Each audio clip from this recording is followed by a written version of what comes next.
Yahweh, Barak Yahweh Shai, Barak Yahweh, Barak Yahweh Shai, Barak Yahweh, Barak Yahweh Shai, Bahasar Chakodash. I want to give double honors to our elder apostles, a great millstone well, as well as peace and blessings, health and wellness to the house of David the elect. I was a high spiritual lawyer, and today I want to go into a topic entitled de-stressing. You know, I might modify it to something else, change it to something else, but pretty much the point is the importance of de-stressing. Something that not go jogging, go walking.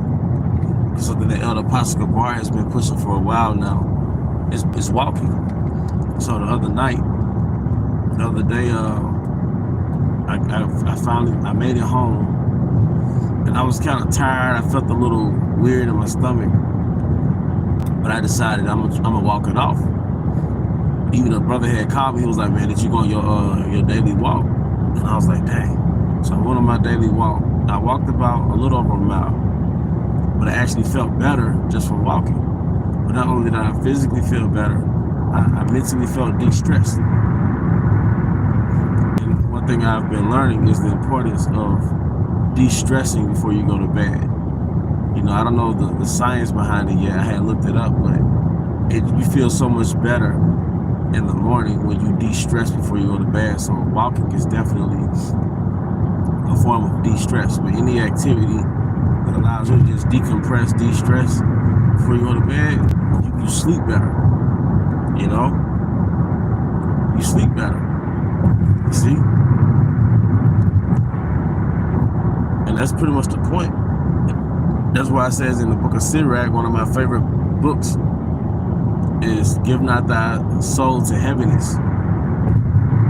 So going to bed stressed, that's exactly what we're doing. We're giving your soul to heaviness. You're going to bed stressed. And what I've learned is every day you're probably going to be stressed because of what you've gone through that day. As far as things that happen on your job, just at the house, all those things. So it's good to de-stress before you go to sleep. And I've been mentioning walking. Like, it's important to do something along the lines of walking or just putting your body in motion. I noticed that the Most High deals with dualities. So oftentimes, more than not, you find yourself self-sabotaging, all right? When you're by yourself, when you're stagnant, when you're not in motion, and your mind takes over, or your own nature as a man turns against you. Now you feel defeated, all right, or drained, or whatever you have, or you waste so many precious time, so many precious hours self-sabotaging. It's like, you know, I just woke up not too long ago, but you find yourself self-sabotaging, man.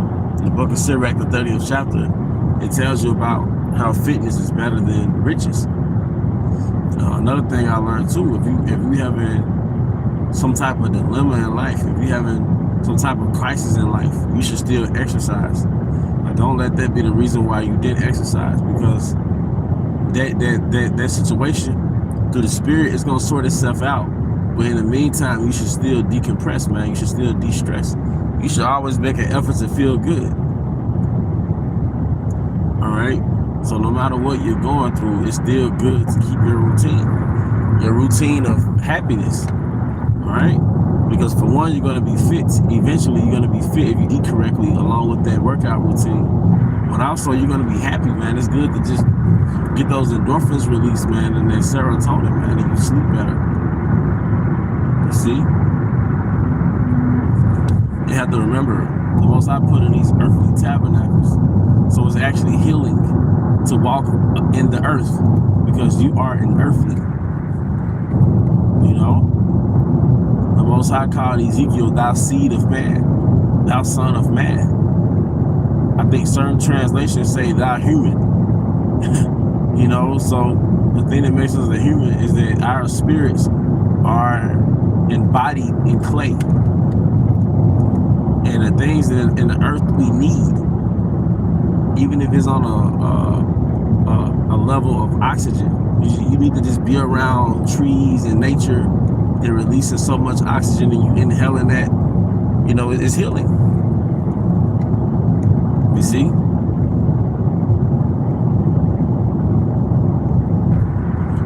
But I've been learning it's just important to feel good before you end the day.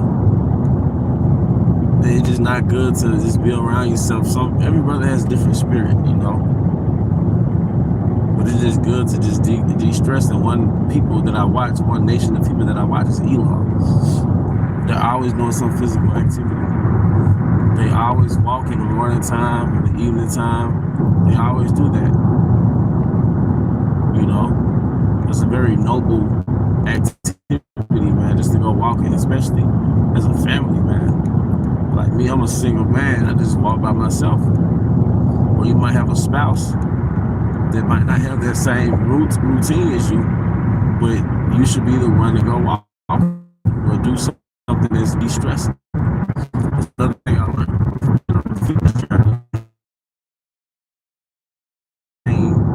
Spirit is your spouse. You might be a little more health conscious than your spouse, but you don't have to make a team effort to eat the same thing all the time. If they're going to eat what they're going to eat, then let them eat what they're going to eat, but you eat what you're going to eat because you know better. Shalom, shalom.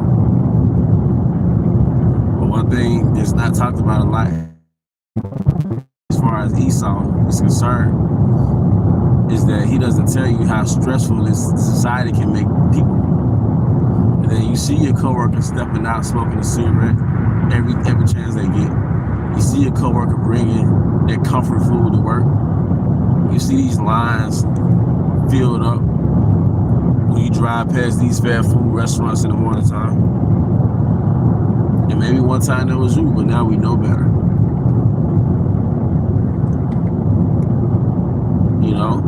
Because what happens with the law, we know we're not supposed to smoke cigarettes, right? We know, hey, your temple is of Yahweh by Shema Shai, 1 Corinthians 3:16. We know that. But it's not really a sin to not eat fast. It's not really a sin to eat fast food. But the scripture says to, give not this evil to your soul, to your spirit, to your body ultimately. Be not excessive in meats. How much less processed meats?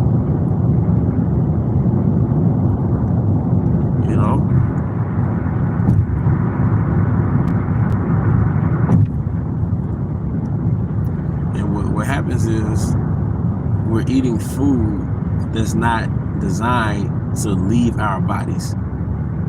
We're eating food that's not engineered by Esau, to actually leave our bodies. When you eat the produce of Yahweh by Shema Shai, produce meaning the earth produced it.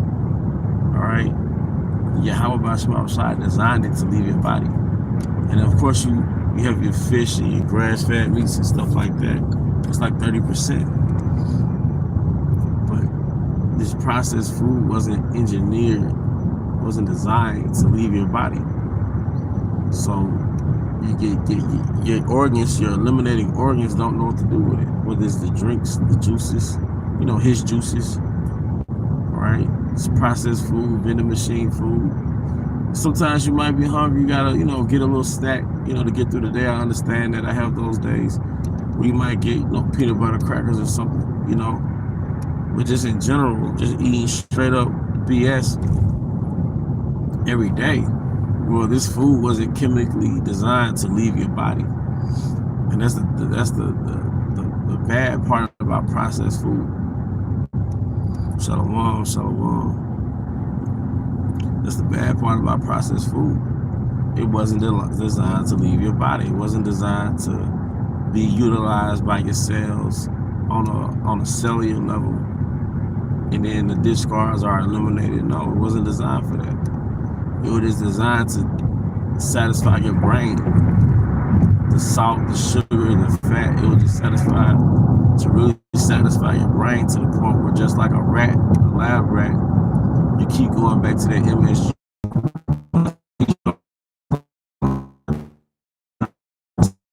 See that chubby rat in an MSG experiment. And you can look up on YouTube about the chubby rat. You look at the rat.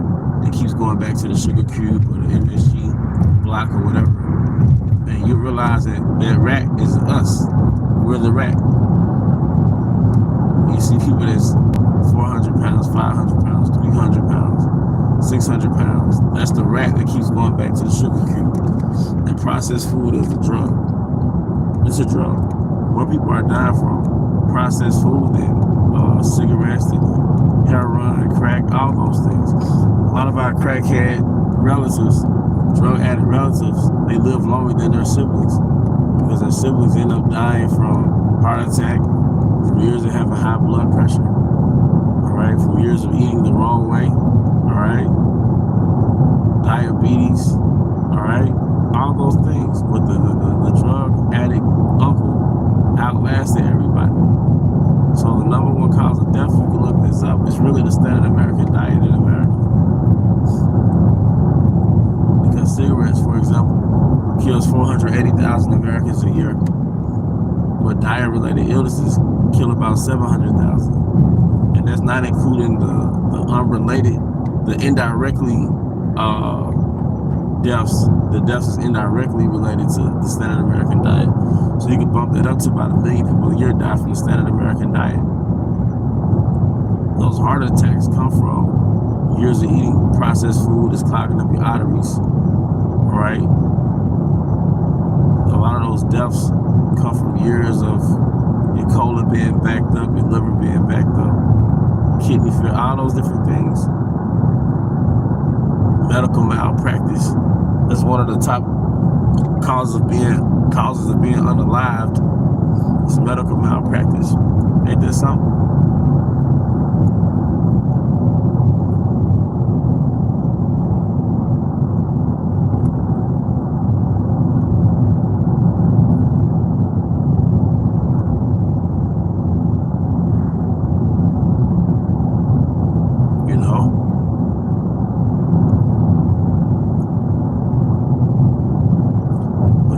You wouldn't have the medical malpractice if you wouldn't have the diet-related illnesses.